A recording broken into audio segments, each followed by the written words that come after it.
아멘. 우리 함께 여러분 사랑합니다, 축복합니다 인사하겠습니다. 사랑합니다, 축복합니다. 다시 한번요. 참 잘 오셨습니다. 참 잘 오셨습니다. 할렐루야.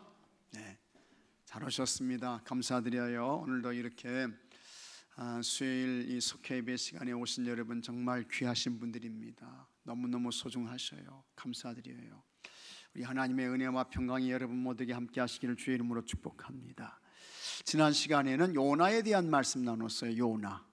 참 정말 그 하나님의 구속의 은혜, 모든 사람을 구원하시려고 하는 하나님의 사랑, 이것이 얼마나 크고 놀라운 것인가 하는 것을 이제 이 요나의 말씀을 통해서 우리가 이제 보았습니다. 그래서 하여튼 우리가 생각하는 거하고 하나님이 생각하시고 계획하시는 것과는 완전히 달라요. 틀려요. 우리가 생각하기에는 저런 사람이 뭐 구원받을 수 있겠어? 저런 사람이 예수 믿어서 천국 갈 수 있겠어? 우리는 그런 생각 하잖아요.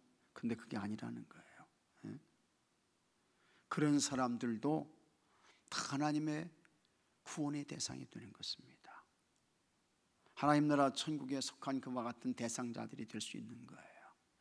그래서 우리는 하여튼 때를 얻든지 못 얻든지 가장 부지런히 복음 전하고 영혼 구원하고 하나님 말씀 전하고 여러분 이렇게 살아야 할 줄로 믿습니다. 교회의 존재의 이유는요 다른 거 없어요. 전도하라고, 복음 전하라고, 영혼 구원하라고. 그래서 교회가 있는 거예요. 교회는 교회 자체를 위해서 있는 게 아니고 영혼 구원하라고, 생명 살려내라고. 자, 오늘은 미가의 말씀입니다. 미가의 말씀인데 이 미가의 뜻은 뭐냐? 미가의 뜻은 여호와와 같은 자 누구냐?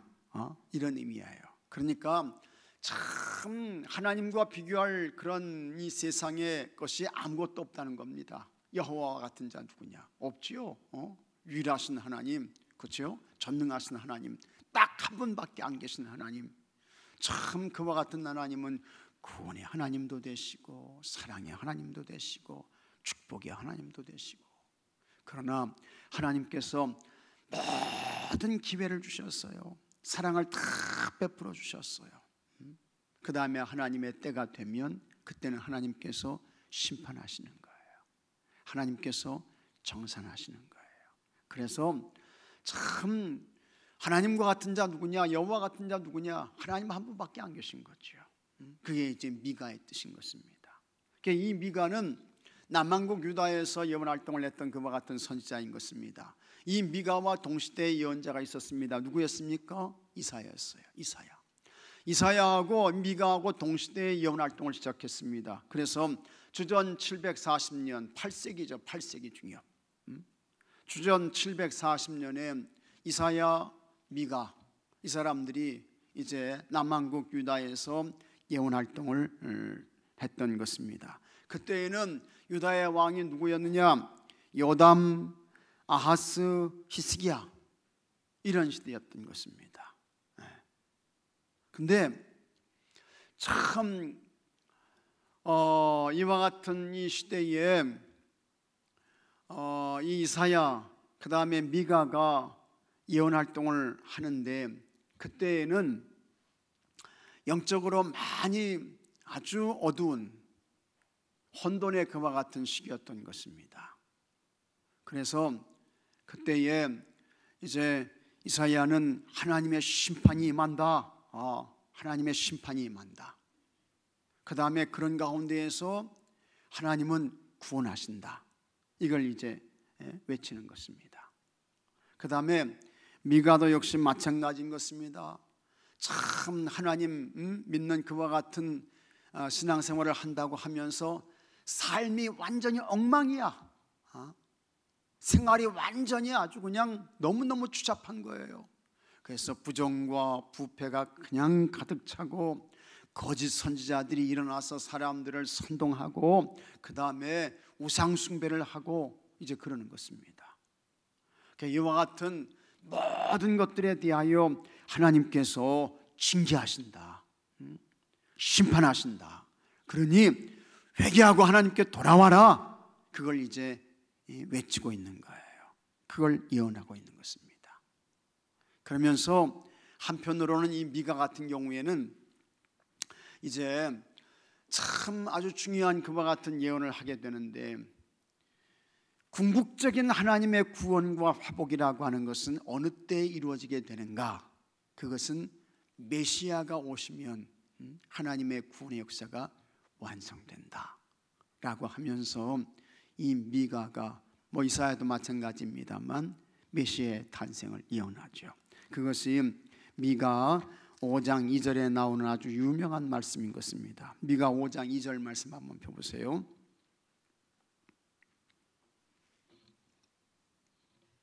자, 미가 5장 2절 말씀 다 같이 한번 읽어보겠습니다. 베들레헴 에브라다야, 너는 유다 족속 중에 작을지라도 이스라엘을 다스릴 자가 내게로 나올 것이라. 그의 근본은 상고에 영원에 있느니라. 아멘. 아주 유명한 말씀이죠. 베들레헴에서 예수님 탄생하신다는 거예요. 이 베들레헴은 누구의 고향이었습니까? 베들레헴은 다윗의 고향이에요. 다윗의 고향. 예루살렘에서 남쪽으로 10km 떨어진 곳에 위치한 베들레헴, 떡집이란 그와 같은 의미가 있죠. 그런데 이와 같은 예언이 예수님의 오시기 740년 전에 이제 되어진 말씀이에요. 그리고 정말 하나님의 때가 되니까 하나님께서 예수님을 보내시게 되는 거예요. 정확하게 베들레헴에서 예수님이 탄생하시게 되죠. 미가가 이제 그와 같은 예언을 한 사람인 것입니다. 그러니까 이제 이 예언자들이라고 하는 것은 다 어떤 사람들이냐? 이 사람들은요, 다 하나님의 말씀을 받은 사람들이에요. 감동을 받은 사람들이에요. 감동을 받고 이제 하나님께서 이렇게 역사를 주관하시고 통치해 가실 것이다 라고 하는 것을 이제 기록해 놓은 것이 이제 예언서가 되는 것입니다. 자, 그런데 오늘 말씀에서는 이제 이 미가가 참 불의하고 악하고 부정과 불법을 행하는 이 모든 것에서 떠나서 정말 하나님께서 하나님의 백성들에게 원하시는 것이 있다, 바라시는 것이 있다, 그것을 이제 말씀하고 있는 거예요. 그래서 하나님의 원하시는 삶을 우리가 살아야 된다. 하나님의 바라시는 거, 그걸 우리가 해드려야 된다라고 하는 것을 이 미가가 여기에서 이제 말씀하고 있는 것입니다. 자, 그러면 먼저 이제 한번 같이 하겠습니다. 하나님께서 원하시는 것이 뭐냐 하는 것입니다. 하나님께서 원하시는 것. 그래서 하나님께서 원하시는 것을 이제 이 미가가 구체적으로 말씀하는 것을 오늘 우리가 보게 되는데, 자, 먼저 이제 우리 속회 공과책을 여러분 다 펴세요. 자, 한번 보겠습니다. 말씀 나누기. 미가 선지자가 살았던 남유다는 부패한 지도자들로 인해 죄악으로 가득 찼습니다. 뽕나무를 재배하던 농부였던 미가는 가난한 사람들의 고통을 누구보다 잘 알았습니다. 하나님은 그런 미가를 선지자로 부르셔서 하나님이 부르신 거예요. 선지자로 부르셔서 당시의 사회 죄악과 더불어 영적인 죄악에 대한 하나님의 책망을 선포하게 하셨습니다. 그래서 이제 이 미가가 하나님의 말씀을 받아 전하는 것입니다. 먼저 미가가 선포한 하나님의 말씀은 무엇입니까? 첫째로 이스라엘을 돌보시는 하나님의 마음, 이 하나님의 마음을 이 미가가 먼저 이야기를 해요. 그래서 여기 6장 말씀 보게 되면 참 하나님의 이 마음이 어떤 것인가 하는 것을 우리가 보게 되는데, 1절, 2절 쭉 읽다가 여기 보게 되면 이제 변론하자, 그와 같은 이야기를 합니다. 변론해보자. 그러면서 뭘 변론하느냐? 3절 말씀을 한번 같이 읽어보겠습니다. 3절, 이르시기를 내 백성아, 내가 무엇을 내게 행하였으며 무슨 일로 너를 괴롭게 하였느냐? 너는 내게 증언하라. 먼저 하나님께서 이 이스라엘 유다 백성들을 부를 때에 뭐라고 부릅니까? 내 백성아, 이렇게 부르는 거예요. 내 백성아. 여기서 우리는 이스라엘 이 유다 백성들을 향한 하나님의 마음을 보게 되는 것입니다. 내 백성아. 하나님의 백성이라는 거예요. 하나님의 백성. 하나님의 사람들이라는 거예요. 하나님의 사람들. 자, 이것은 참 그 이스라엘 유다를 향한 그와 같은 아주 애틋한 애절한 마음의 표현이죠. 그래서 우리가 흔히 이제 우리 연세 드신 어른들이 이 아이들을 이야기할 때 뭐라고 부릅니까? 네? 오해하지 말고 들으세요. 아유 내 새끼 그러잖아요. 아유 내 새끼야 그러잖아요. 그게 이제 애틋함의 표현이잖아요. 애틋함의 표현. 그렇죠? 참 사랑스럽고 귀엽고 소중하고 그런 표현이 거기에 담겨 있는 거잖아요. 하나님께서 이 이스라엘 이 유다 백성들을 부를 때에도 타락했어요, 범죄했어요, 우상을 섬겨요. 그런데도 하나님은 여전히 내 백성아 그렇게 부르고 있는 거예요. 이게 하나님의 마음이죠. 그러면서 하나님께서 뭐라고 말씀하셨는가 하니 무슨 일로 너를 괴롭게 하였느냐. 하나님 괴롭게 한 거 없죠. 하나님께서 이스라엘 백성들을 괴롭힌 게 뭐가 있어요? 하나님의 거룩한 백성으로 삼으시고 율법 주시고 계약 맺고 땅 주시고 그렇잖아요. 그러면서 이제 하나님께서 그걸 쭉 이야기를 합니다. 내가 너를 애굽 땅에서 인도해 내어 종노릇하는 집에서 속량하였고, 이거 하나님의 구속이죠. 모세와 아론과 미리암을 네 앞에 보냈느니라. 좋은 지도자들을 보냈다는 거예요. 좋은 지도자들을. 그러니까 이게 뭐냐? 이스라엘 백성들을 향한 하나님의 그 애틋한 애절한 마음을 여기에서 이제 보여주고 있는 것입니다. 자, 그래서 하나님은 이스라엘 백성을 내 백성라고 부르셨습니다. 이스라엘 백성을 자기 자녀로 삼으신 하나님의 애틋한 마음이 드러나는 대목입니다. 하나님의 말씀하신 과거의 일들은 이스라엘을 향한 하나님의 은혜로 가득한 구원의 역사였습니다. 정말 은혜죠, 은혜. 이건 우리도 다르잖아요. 우리도 다르잖아. 우리는 다 여러분 하나님의 은혜로만 여기까지 오고 여기까지 살게 된 줄로 믿으시기 바랍니다. 이게 이스라엘도 똑같은 거예요. 정노릇하는 애굽에서 구원하신 일, 모세와 같은 지도자를 보내신 일, 이스라엘 백성을 저주하기보다 복주기 원하신 일 등은 언제나 신실하신 하나님의 마음을 깨닫게 합니다. 이 하나님은 여러분 지금도 변하지 않으셨습니다. 지금도 바뀌지 않았어요. 그 다음에는 이 하나님의 애틋한 마음이 가장 뜨겁고 강하게 나타나는 것이 뭡니까? 예수님의 십자가죠. 예수님의 십자가.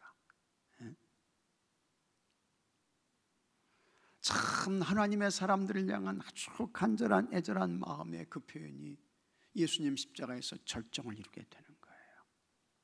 그리고 그 십자가를 통해서 우리는 죄사함 받고 하나님의 거룩한 자녀가 되고 영생의 사람이 되고, 이게 다 뭐냐?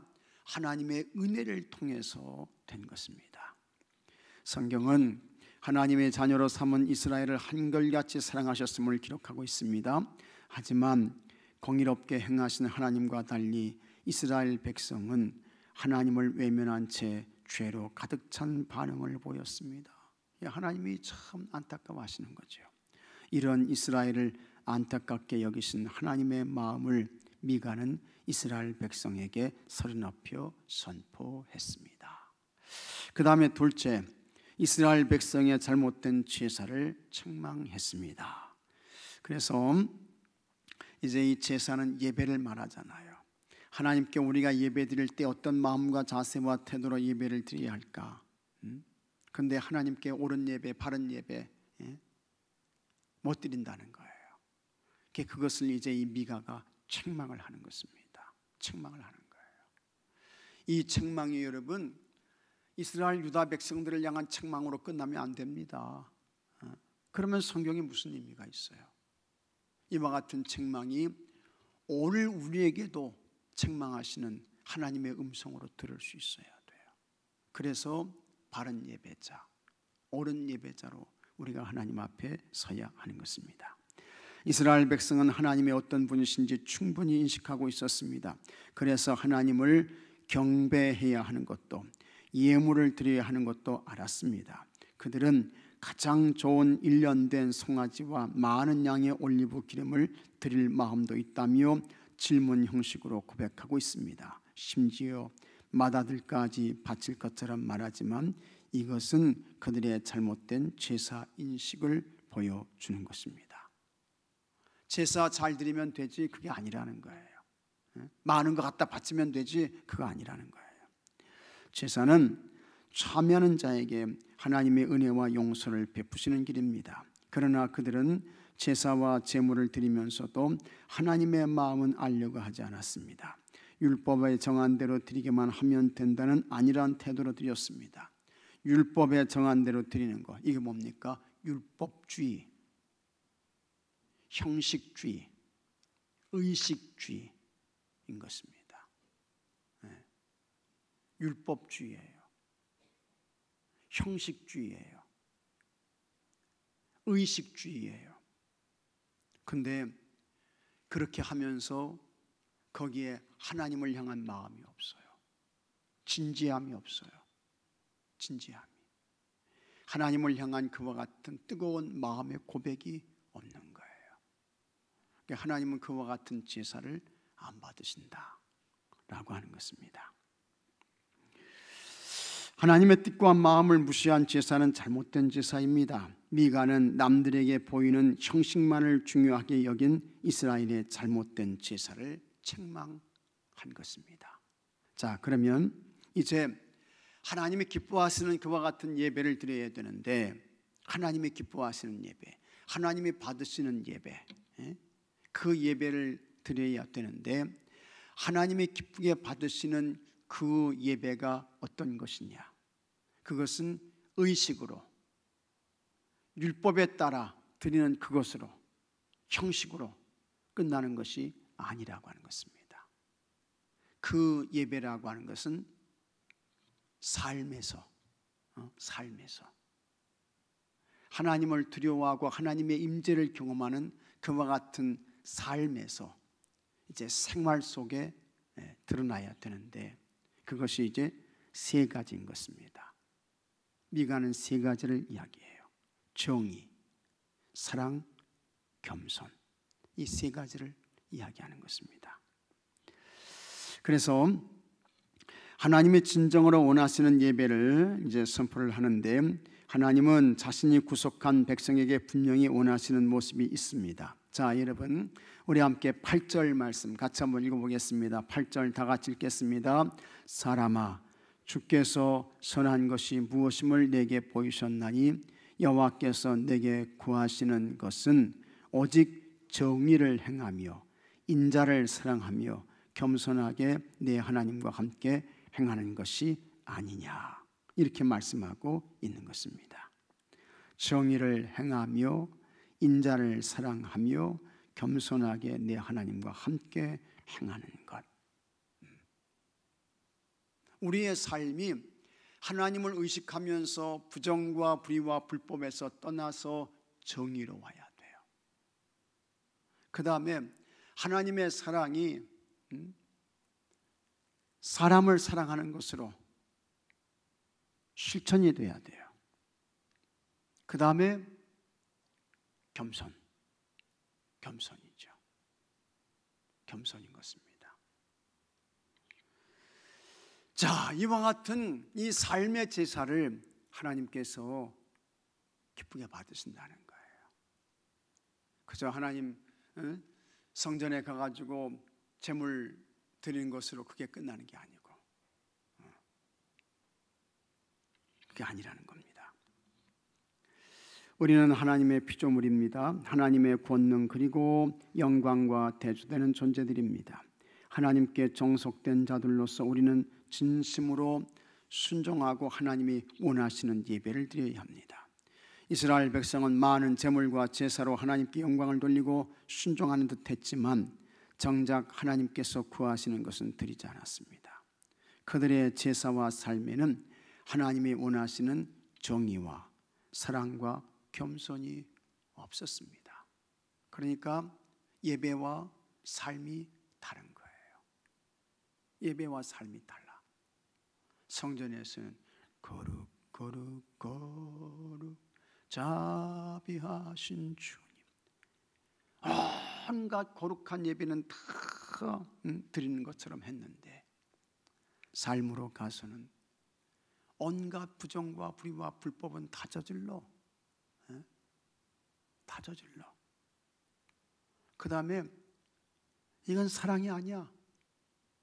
저주이고 미움이고 공격이고 비난이고, 그 다음에 겸손이 없어.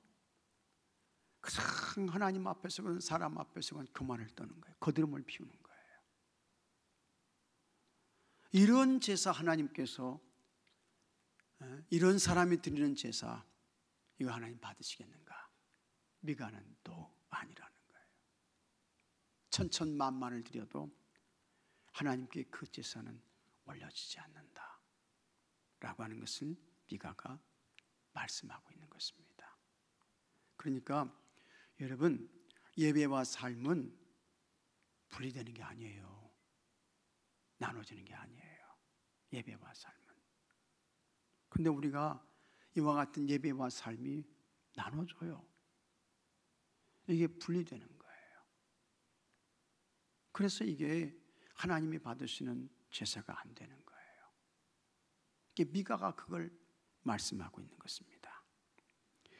미가는 정의를 행하고 사랑을 베풀며 자기를 낮추는 겸손의 모습이 이스라엘 나라에서 보이기를 하나님께서 원하신다고 선포했습니다.